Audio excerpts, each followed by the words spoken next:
పునర్జన్ ఆయుర్వేద హాస్పిటల్ను ఆశ్రయించిన పేషెంట్లు వారి అనుభవాలు మాతో పంచుకోవడం జరిగింది. వారు చూసిన ఫలితం ఆధారంగా వారి మాటలు ఇలా ఉన్నాయి. నమస్కారం అండి, నా పేరు తిరుమల్ కుమార్ అండి. నాది వచ్చేసి ఖమ్మం డిస్ట్రిక్ట్ తిరుమలపాలెం మండలం తిప్పారెడ్డిగూడెం విలేజ్ అండి. నాకు క్యాన్సర్ ఫస్ట్ స్టార్టింగ్ దవడకి చిన్న కురుపులాగా అయిందండి. ఆ కురుపు అవడంతో కొంచెం డౌట్ వచ్చి ఖమ్మంలో చెక్ చేపించుకుంటే అక్కడ సరైన ట్రీట్మెంట్ లేక హైదరాబాద్ వచ్చాను. హైదరాబాద్లో ఒక హాస్పిటల్లో చెక్ చేపించాను. స్కానింగ్ చేపిస్తే వాళ్ళు కన్ఫర్మ్ చేశారు, నీకు దవడకి క్యాన్సర్ అటాక్ అయింది, మౌత్ క్యాన్సర్ అని చెప్పేసి కన్ఫర్మ్ చేశారు. కన్ఫర్మ్ చేసిన తర్వాత సరే అని నేను ఇలాగే యూట్యూబ్ చూసి పునర్జన్ దీని గురించి తెలుసుకొని వచ్చానండి. ఇక్కడికి వచ్చి ఎంక్వైరీ చేశాను. ఫస్ట్ ఎంక్వైరీ చేస్తే చాలా వరకు పేషెంట్స్ ని చూశాను. వాళ్ళని ఎంక్వైరీ చేస్తే వాళ్ళు చెప్పిన దాన్ని బట్టి నాకు ఒక నమ్మకం వచ్చింది. ఇప్పుడు 5 యూనిట్స్ నాది. ఆల్మోస్ట్ ఒక 6 months లిక్విడ్ డైట్ తీసుకున్నాను నేను. ఆ తర్వాత ఇవి వాడిన తర్వాత కొంచెం ఫీడింగ్ అనేది తీసుకోవడం స్టార్ట్ చేశాను.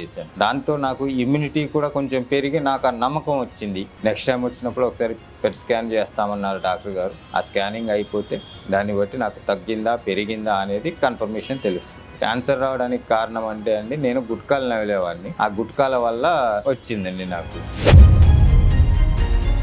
చూశారు కదండి, వారి మాటల్లో ఉన్న ఆత్మవిశ్వాసమే పునర్జన్ సాధించిన విజయం. ఇలాంటి మరెందరో జీవితాలలో పునర్జన్ వెలుగులు నింపడానికి నిరంతరం కృషి చేస్తూనే ఉంటుంది. ధన్యవాదాలు.